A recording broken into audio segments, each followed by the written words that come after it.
Hi, this is Malia Cromer, Director of the Goucher College Poll, and you're listening to the Conduit Street Podcast, a source of news and notes on Maryland politics and policy viewed favorably by an overwhelming majority of Marylanders.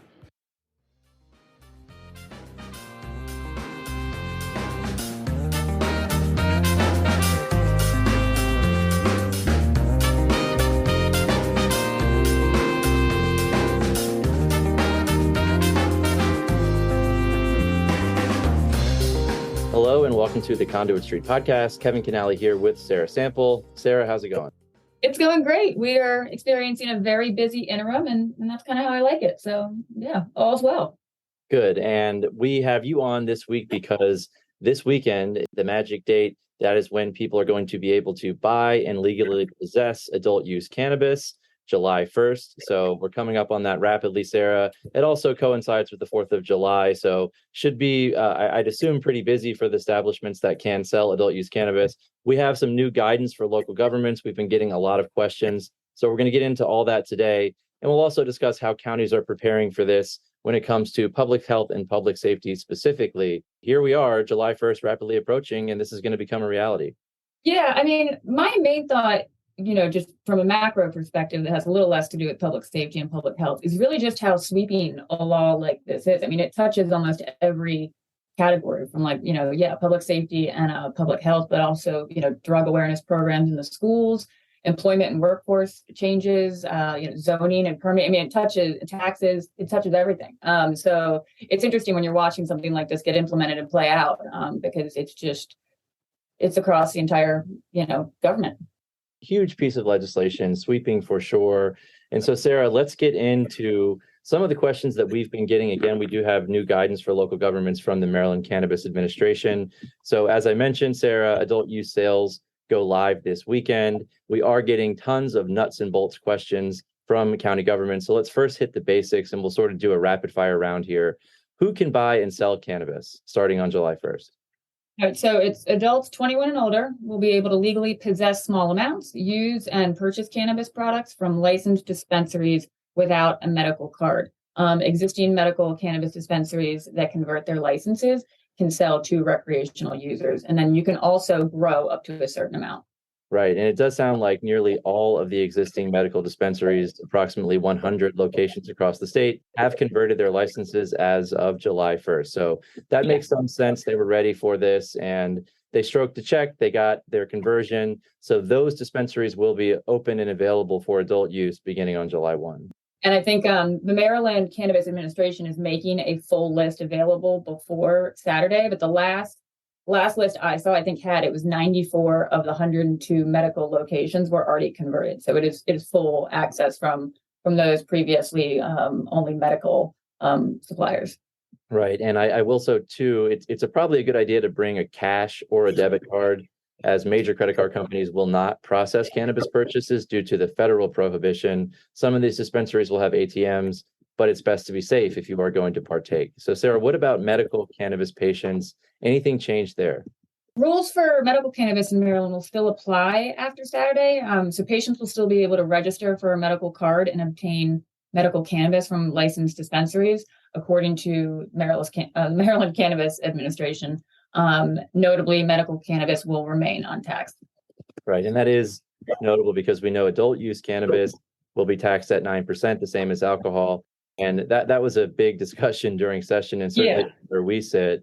There's a minuscule amount coming back to local governments, right? And Sarah, is it the lowest in the country? Do you know? It is. It's absolutely the lowest in the country for states that authorize adult use cannabis. It's sort of a joke. So Sarah, what do you tell people? What do you tell counties when they ask what they should expect in terms of tax revenue from cannabis? Just assume you're getting zero, and that will be about close, unfortunately. Yeah, that's about right.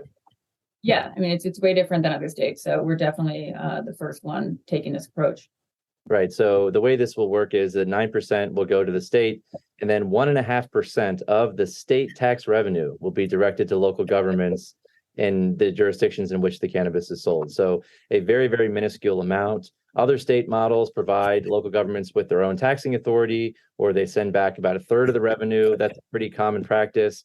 Maryland decided not to do that. I think they were concerned about taxing too much and the illicit market comes in. So this is certainly something that we'd like to have another bite at the apple.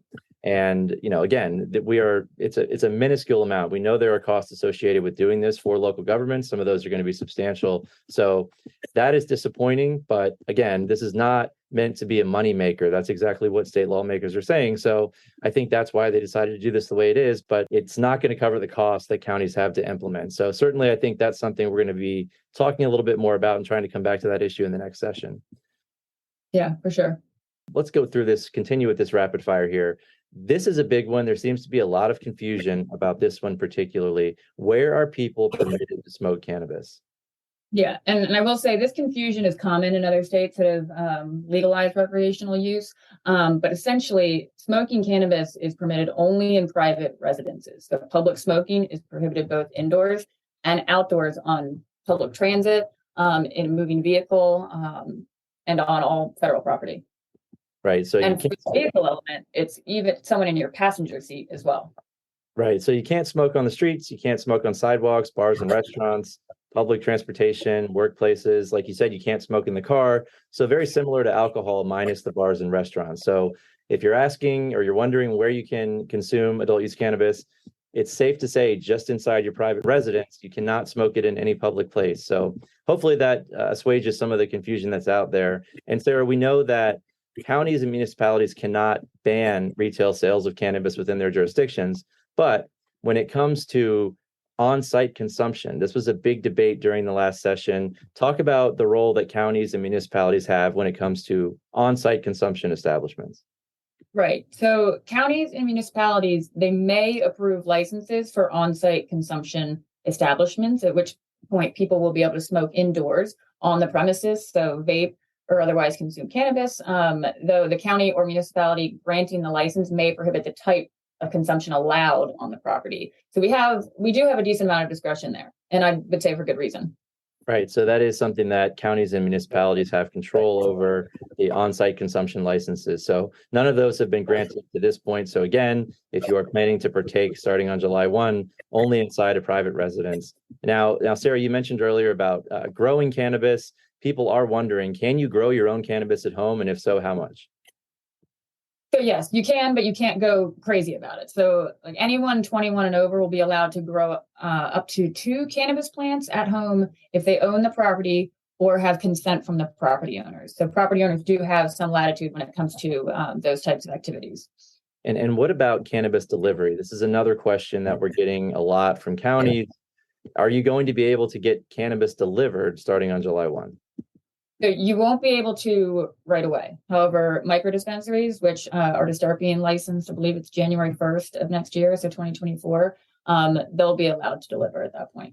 Okay, so not yet, but that's probably coming down the line. And I'll close out the rapid fire round with this one, Sarah. It's another biggie. Can employers test for cannabis? Can employers terminate someone for using cannabis? So yes, the new law does not prevent employers from testing employees for cannabis. Maryland law allows employers to test for cannabis and take action against employees who test positive, even if that employee has a medical marijuana card. So again, a lot of discretion for employers, and counties are big employers. So it's definitely good to clarify that element for sure. Absolutely. And I'll also note that this is only the beginning for the adult use industry in Maryland. This fall, the state will be accepting applications for an initial round of new grower, processor, and dispensary licenses, the first in the nation available exclusively to social equity applicants. The Maryland Cannabis Administration will provide outreach, education, and technical assistance, both online and in person, and through attendance at several events over the summer, with the initial awards anticipated by January 1st of next year. So, Sarah, the Mako Summer Conference is going to feature multiple sessions on adult use cannabis. We have great panels of experts available to answer questions and provide information. We'll link all of that info in the show notes. But I do want to pivot a bit, Sarah. You wrote a great piece, a deep dive blog article this week.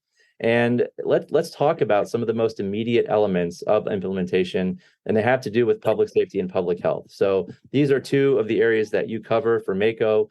Tell us what preparation has been like for public safety and in public health. Yeah, well, I guess I would start off by saying that, some of the most immediate differences that you're going to see have to do with the ease of access, and there are a handful of potential byproducts that come with that in the near term that specifically law enforcement, so public safety officials and local health departments need to be prepared for. So, for instance, the potential for more impaired driving because there's more ease of access, accidental ingestion by a child, public not having a full understanding of the leniency and the restrictions of the new law. So that's sort of the framing of how I would say public safety and local health departments have to look at it. And, we were lucky because I think early on, Department of Legislative Services, they did a report back in 2022, and they used information from Colorado. And what they found in that report, and I linked to that report on the deep dive, is that from a safety standpoint, the percentage of all traffic deaths that were marijuana related increased from 15% in 2013 to 25% in 2019. And then the other thing I would add from that report that Maryland Department of Legislative Services had put out is that traffic deaths involving drivers who tested positive for marijuana increased more than 130%. And that's, not immediate, but that's in the couple years following their recreational implementation. And so what so I think an estimate I saw from the Baltimore County Police was expecting 450,000 new expected legal active users, but that also doesn't account for kids experimenting just because there's greater access, or anybody who would be new to the market that would be experimenting. So I mean, that is going to pose, and you can see in those numbers from Colorado, some safety concerns. And so I would say from a public safety perspective, managing those safety concerns is a prudent behavior, but also the awareness that the public health departments are able to drive just with education about what impairment looks like and how to experiment safely and so on and so forth. So, and I would say, the counties between the public safety divisions and the local health departments, they've really taken initiative. Right. So certainly, and you mentioned law enforcement and traffic issues, there still is no roadside breathalyzer test for cannabis. So that's another thing that I know law enforcement is trying to deal with and identifying those signs of impairment. But let's start with law enforcement, Sarah, and public safety. So what is law enforcement doing? What have they been telling their folks in terms of training and preparation so that they are ready when this launches again this weekend very soon? Yeah, I mean, so the first thing they've been doing is training all of the officers on what the new law means and how to effectively enforce it. So, I've been talking with the Chiefs and Sheriff's Association and the county attorneys, and they're just making sure everyone fully understands the nuances and what they can and can't do when it comes to enforcing any kind of cannabis law.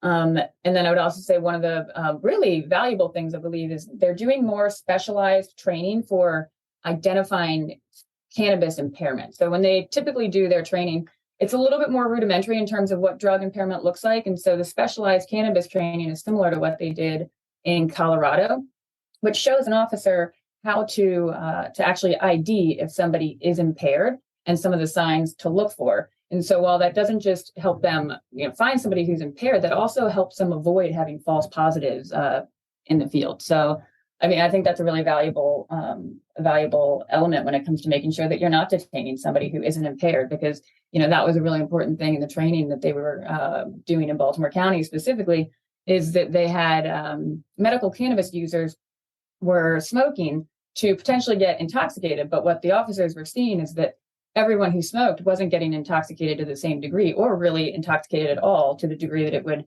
impair your driving, so to speak. And Sarah, I know Colorado is sort of, we use Colorado as an example. And I think Maryland has looked to Colorado, similar population, and they've been doing this for a while. So what is Colorado seen more specifically in terms of issues with public safety and law enforcement when it comes to adult use cannabis? I would say it's mainly the driving stuff, and with the law that we had passed, I know there is the odor of cannabis is not cause for making a stop or a search. And that's tricky because it's the odor of burnt cannabis is also something that you might use to discover if somebody was actually driving behind the wheel.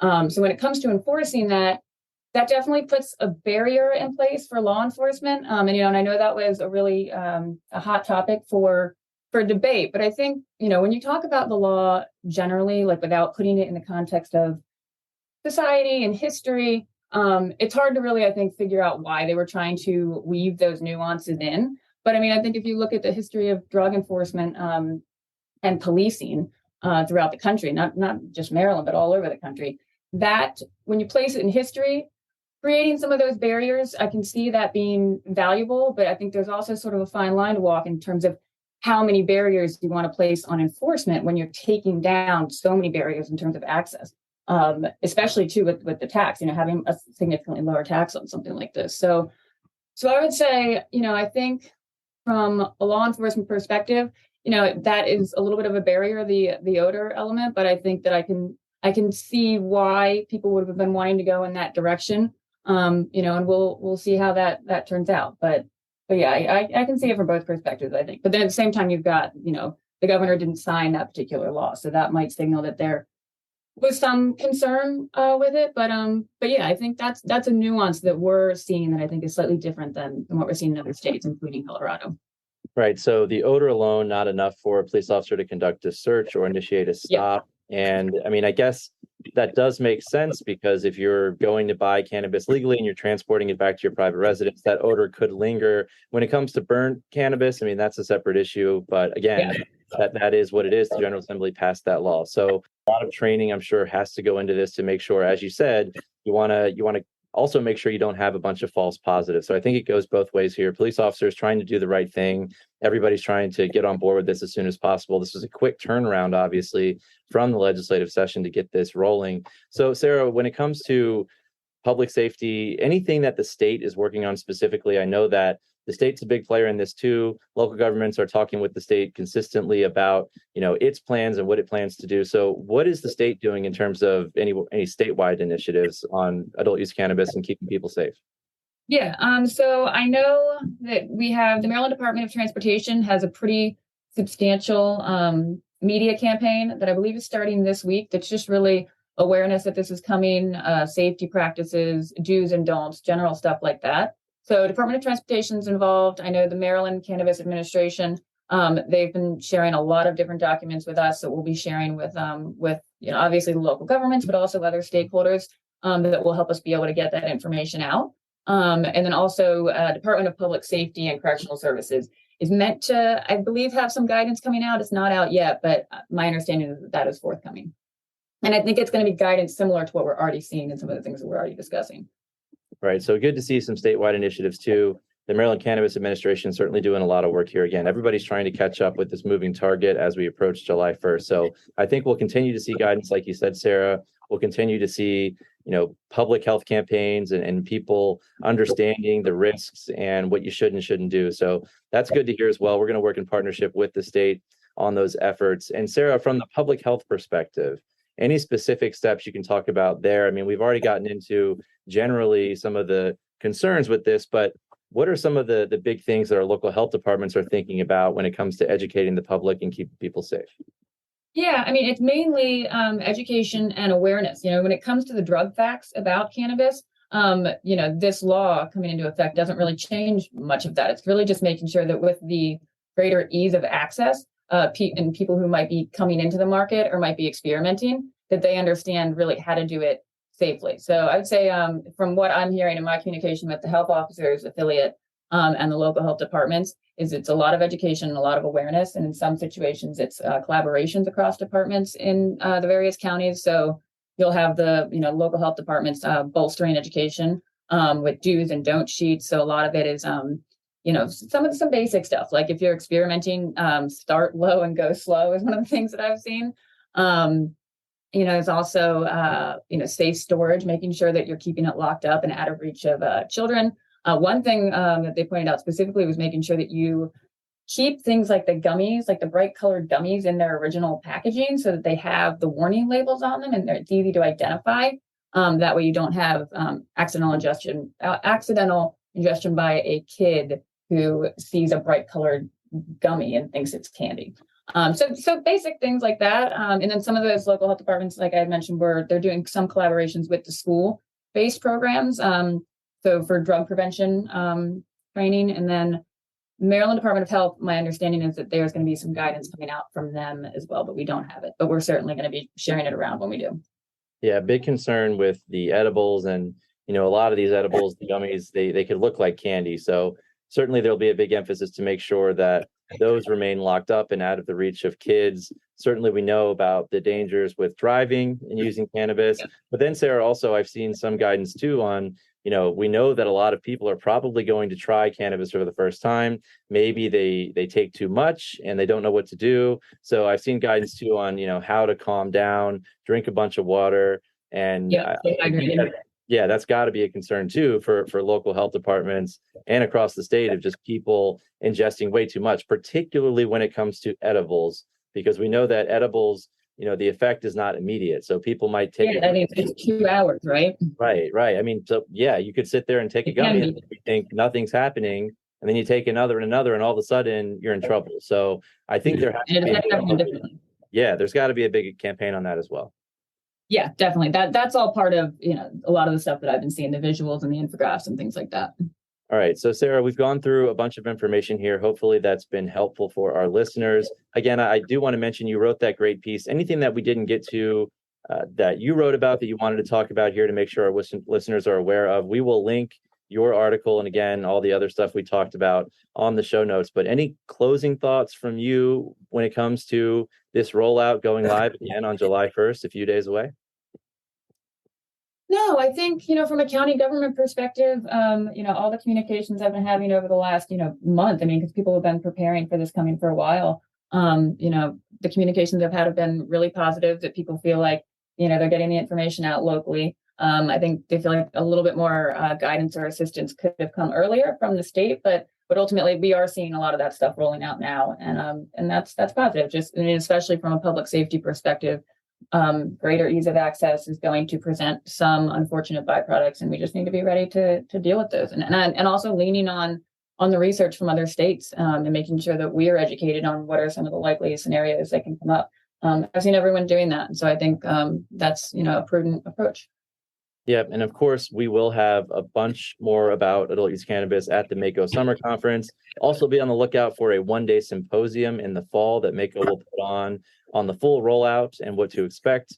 Sarah, thank you so much for joining us today. We are going to, again, be covering this issue intensely when it comes to counties. There's a lot on the line, a lot of requirements, a lot of questions. So certainly this is right in our wheelhouse, but we are just part of the greater universe here. But I think the impetus on counties is bigger than most when it comes to dealing with this at the local level, planning and zoning, public safety, public health issues, tax issues. This is not going to be something that just resolves itself quickly. There are going to be a lot of questions moving forward as this continues to roll out. And we'll be right here to make sure that everyone's aware of the latest information.